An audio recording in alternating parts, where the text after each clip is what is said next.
Não posso levar cesárea, senão eu tenho problema em casa. Tá né? bom, então vamos lá. Mas assim, Ucrânia. Bom, Quando que você foi pra lá? eu fui no final do ano passado. Ah, foi agora. Final de 2020. 2020. É. Depois, Final de 2000... deu uma amolecida e você foi. Isso, por quê? Você lembra? Pandemia, o couro tava comendo. Chegou em novembro de 2020, caiu pra caramba. Falou, opa, o negócio parece que tá acabando. Entrou até aquela euforia do tipo, já acabou e tal, né? E aí, pra casar com as férias da minha esposa, eu falei, bom, ela só tem férias uma vez por ano. Eu falei, vamos tentar viajar, vamos ver pra onde que a gente pode ir. Abrimos um mapa, tudo fechado. Onde que tá aberto?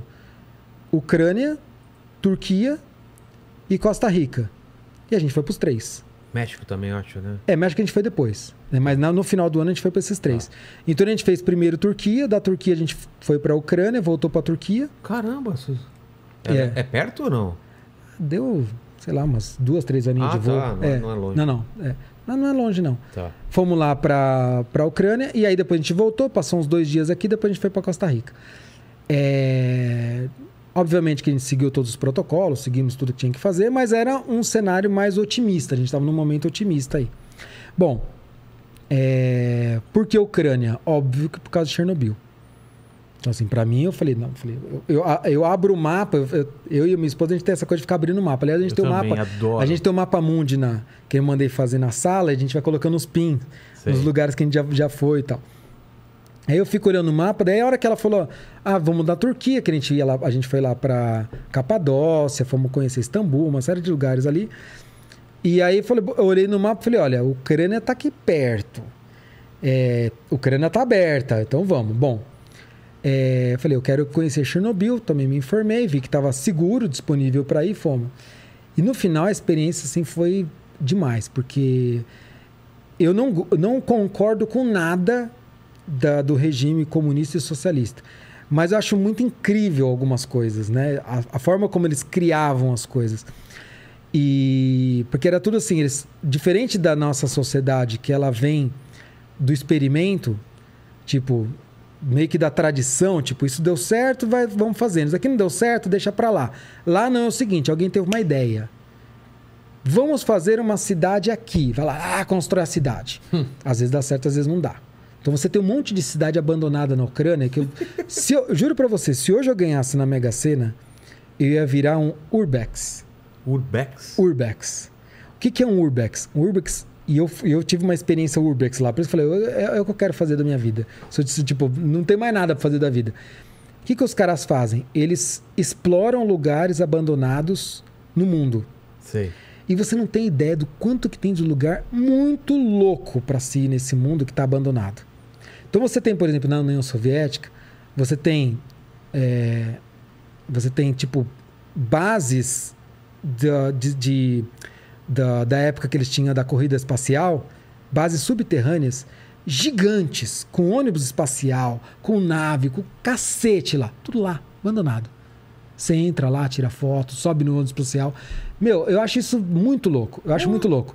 E daí eu sigo uns... E tudo meio detonado, sim, ou não? Tem umas coisas muito inteiras, tem umas coisas detonadas, mas assim... Eu fiquei doido com isso, porque eu tive uma experiência Urbex dessa em Kiev, na capital da Ucrânia, que foi quando eu fui visitar os bunkers. E aí lá, eu descobri isso e eu falei, puta, qual que é a história? Acabou a União Soviética, separou, né? Então a Ucrânia fazia parte da União Soviética, ela se tornou independente. E aí pegou todo mundo de surpresa. Falou, bom, vamos criar um Estado agora democrático e tudo mais. O que a gente faz com o resto? Meu, cada um catou, saqueou algumas coisas, mas um monte de coisa, a pessoa fala, isso não tem interesse. E largou. Por isso que, na União Soviética mesmo, você tem esse monte de coisa, você tem fotos. Uma hora eu te passar um perfil, já que você tem essa curiosidade, depois eu te mando. Tá. De uma mulher que ela só faz isso. Por isso que eu falei, se eu tivesse tempo e dinheiro, eu faria isso. Eu sigo um canal no YouTube dos caras que vão para esses lugares abandonados. Meu, e assim... Tem parque de diversão no meio do mato comendo, tu sabe, o mato tomando conta. Então, Pripyat é assim, eu fui nessa. Nossa, eu fui lá em Pripyat. É lindo lá. Meu, é muito louco. Então, e aí eu tive essa experiência em Kiev, que eram bunkers, que foram abandonados na época quando acabou a União Soviética, e ninguém liga. E eles estão intactos. Estão lá, com documentos, com caixas, com medicamentos, tudo lá. que aconteceu? Uns caras, esses tal desses Urbex aí, eles descobriram alguns desses bunkers, meteram um cadeado, trancaram e falaram: não vamos deixar ninguém mexer aqui, vamos preservar o que está aqui e vamos ganhar um dinheiro com turista. E eu fui um desses caras. E aí você começa o tour entrando por um bueiro.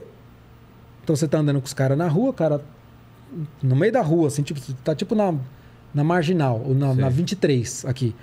Abre um bueiro no meio da 23, entra aí. Aí você entra naquele bueiro, você começa a passar pelos dutos, tal, daí você sai de um outro lado, de lá você entra numa outra porta, você chega num bunker. Meu, foi experiência do cacete. A hora que você entra no bunker, que você entra lá, você vê as mesas, com as máquinas de escrever, os medidor Geiger, os mapas, os manuais de guerra, tudo lá, cara. Um monte de caixa com essas máscaras aqui, ó. Eu até trouxe uma aqui pra você ver. Trouxe? Não é brinde, que isso daqui. Não confunda com o presente inútil. Seu presente inútil tá aí, minúsculo, mas tá aí. Aí, assim, lá tem caixas e caixas com essas máscaras de gás, entendeu?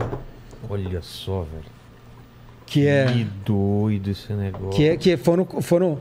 Ó, se você pôr, você não vai conseguir tirar, já vou te avisando. Sério? Esse negócio dá... E você não vai conseguir respirar. Se eu tirar a trava, que você não respira. Não vou colocar. É difícil de colocar? Você quer tentar? Quero. Então deixa eu tirar aqui. Daí Mas vai contando aí. Senão você não respira. Deixa eu tirar isso aqui. Pensou morrer durante o podcast? Aqui, ó, agora você respira. Tenta aí. É tenso. É isso aí. O negócio prende forte, né? Ficou legal, Vilela. Ficou legal. Prende forte pra cacete, né? Olha que desespero, cara. Dá pra escutar minha voz? Dá. Cara. Parece aquele quadro do programa do Silvio Santos. Sim! Isso! Não! Sim! Mano, não! Vocês reclamam da máscara? Isso daqui, velho. Se a gente tiver que usar... Nossa. Cara, que claustrofobia, mano. É foda, né? Isso usava onde? Então, isso daqui foi tudo produzido, por quê? Porque no meio da Guerra Fria existia aquele medo de ter um ataque nuclear. Ah, tá. Então eles tinham tudo isso daqui e esses bunkers eram todos repletos de caixas disso daqui para a população.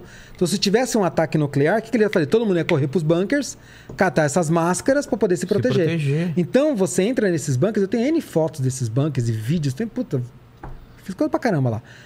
Caixas e caixas, tem mais de 1 milhão dessas máscaras lá, tá tudo lá, tudo lá nos bunkers. E assim, foi uma experiência muito legal. Essa dos bunkers. E também, quando eu fui para Chernobyl, que daí eu fui conhecer Pripyat, que foi a cidade que ela foi evacuada algumas horas depois do acidente de Chernobyl. E que é uma cidade totalmente radioativa. Então você não pode encostar em nada. Se alguma coisa cair no chão, fica por lá. Porque é cheia de radiação. Mas você vai com roupa especial? Normal. Não, normal. Ué? Não tem problema. Quais são as recomendações? Você vai com um negocinho pendurado que ele vai ficar medindo toda a radiação que você absorveu durante o dia para acompanhar. E tem as orientações. Então você não pode beber água a céu aberto, só dentro da van, dentro de restaurante e tal. Comer também. Não pode tocar em nada. E daí, se você seguir essas recomendações, beleza. Tá. Depois você vai passar por uns aparelhos lá que vai checar a sua radiação, ver se está tudo bonitinho. E ok, senão você vai ter que passar por um processo de descontaminação e tal. Ou virar um super-herói, né? Ou voltar com 3 orelhas, né? Alguma coisa assim. E aí, assim, o louco ali é que, assim, você andar por Pripyat onde você tem... Mas é liberado total, ou não? Não é liberado total. Lá é o seguinte, são algumas agências que podem fazer esse turismo lá, porque elas receberam treinamento pelo exército ucraniano. Ah, tá. E lá é uma área controlada pelo exército. Então, para você entrar lá, você tem que passar, entregar um monte de documento, assinar um monte de termo. Os caras do exército vão lá ver se está tudo certinho. Aí você entra, que é uma zona militar. Entendi. Né? Aí você chega até... Assim, você visita Pripyat, que foi onde eu fui, que é a cidade que foi evacuada. Que tem uma história muito louca, assim, de como que ela foi evacuada e tal. E também visitei Chernobyl, que é onde tem a usina, onde tem o reator e tudo mais. Cheguei bem perto, eu tava com o medidor Geiger para poder ver lá como que tava a radiação, tá? Que negócio ficar pitando o tempo todo lá, porque o índice tá alto, né? Então tem pontos lá, por exemplo, que eu medi no medidor que ele tá a 220 vezes o aceitável de nível de radiação. E você foi nesse lugar? Sim, você mede no E você não é afetado por isso? Depende do tempo que você vai ficar exposto. Ah, tá. Aquilo, entendeu? Então, se você ficar pouco tempo, isso não é um problema. Se você ficar muito tempo, é um problema. Entendi. Quando teve o acidente de Chernobyl... Que, aliás, a série você viu, claro, né? Puta. Que série maravilhosa. Não, Viu, Lene? É muito louco. Cara, quem não HBO, viu né? essa série... Quem não viu tem que ver, porque é muito louco. Você não consegue parar de ver o negócio, né, É cara? viciante, É viciante. E eu vi antes de ir pra lá. Então, putz, você imagina, né? Você assiste, daqui a pouco você olha e fala, puta, tô aqui, né? E foi bem fiel, Puta, então, ao local? Assim, talvez quem for mais preciosista pode achar que não foi tanto, né? Porque normalmente quem é historiador, né? E assim, eu sou formado em história, mas eu não exerço e eu não sou tão Caxias. Mas quem é historiador gosta da coisa muito fiel, entendeu? Então, se você for muito fiel, mas você tem que ter, exatamente, tem que ter uma liberdade artística para poder narrar uma história, para aquela história ficar interessante. Então, algumas coisas você dá uma maquiadinha, porque ela não tem não é um documentário, é um filme. Mas ela tem, assim, a história foi aquela mesma. E, de uma certa maneira, tem uma série de coisas que não é contada ali. Ah, é? Então, por exemplo, do lado de Chernobyl tem um lugar que chama Radar Duga. Esse Radar Duga ele só foi descoberto quando teve o acidente de Chernobyl. Entendi. Por quê? Porque esse radar ele fazia parte de uma base ultra secreta soviética ali na região. E eu visitei essa base lá. E eu fui nesse Radar Duga e tudo mais. Qual que era o objetivo desse radar? Interceptar eventuais mísseis intercontinentais enviados pelos Estados Unidos. Ele teria a capacidade de identificar com 2-3 minutos de lançamento desse míssil pelos Estados Unidos e a União Soviética teria cerca de 20 minutos para poder reagir, que é tempo suficiente para poder reagir a um ataque desse tipo. Para construir esse radar, custou mais do que para construir a usina de Chernobyl. Nossa. É um radar gigante. Ele tem 700 metros de largura por acho que 150 de altura. É uma coisa absurda. E esse radar, ele consumia uma energia elétrica. O volume de energia que ele consumia era o volume de uma cidade. Acredita-se, especulativo, mas para mim faz sentido, que Chernobyl foi construída para alimentar esse radar. Pode ser, né? Faz sentido. Entendeu? Porque está um do lado do outro. Né? E era um projeto grande. E esse projeto nunca deu certo. Esse radar nunca chegou a funcionar. Ah, é? É. E assim, já tinha N sinais e tal. E na década de 70, inclusive, teve uma situação em que eles começaram... A rádio amador do mundo inteiro ouviu um barulho que era um toquezinho assim. Sei. E eles apelidaram de Woodpecker russo. Que é o pica-pau russo. E isso incomodava muito, atrapalhava a frequência de rádio, não só rádio amador, atrapalhava tudo. E eles começaram a vender um aparelho que bloqueava esse pica-pau russo. Época de Guerra Fria, todo mundo assim, especulava de tudo. Aí no meu blog lá eu fiz um post falando sobre o Radar Duga, mas é interessante que você vê canais de TV antiga naquela época especulando e falando que aquelas ondas, aí você tem uns cientistas lá falando que aquelas ondas elas trabalhavam de forma a fazer uma lavagem cerebral para as pessoas aceitarem o comunismo. Aí tem umas viagens que os caras faziam, mas no final era o radar mesmo trabalhando, fazendo testes para que ele ficava emitindo essa onda. E aí eles acreditavam que essas ondas iam sair pela ionosfera e dava uma volta. É uma coisa que essas coisas eu não sei explicar. Mas era um experimento científico muito caro. E esse radar apareceu depois que caiu Chernobyl, depois que teve o acidente de Chernobyl. Isso não aparece na série. E tá ali, né? Você pode visitar e é muito legal. Outra coisa que eu não lembro se na série aborda, mas que era o risco Não, na verdade aborda porque fala dos caras que foram... Os mineiros que foram cavar lá e tal. Mas existia um risco de uma segunda explosão. Esse risco dessa segunda explosão tinha 5% de chance de acontecer. Você fala, 5% é pouco. Mas pro grau do risco, pro grau da dimensão do estrago que poderia fazer, era muito. Porque se houvesse essa segunda explosão, ela iria devastar uma área de 300 quilômetros quadrados e iria comprometer a Europa inteira em termos de radiação. Nossa! Então a Europa inteira estaria comprometida com a radiação, assim como Pripyat está comprometida hoje. Então seria uma explosão de uma escala muito, muito, muito maior. Até por isso que eles chamaram aqueles mineiros para cavar aquele túnel. Que se sacrificaram, trabalhando a 60 graus debaixo da terra. Muitos deles morreram muito jovens depois, por conta de efeitos da radiação.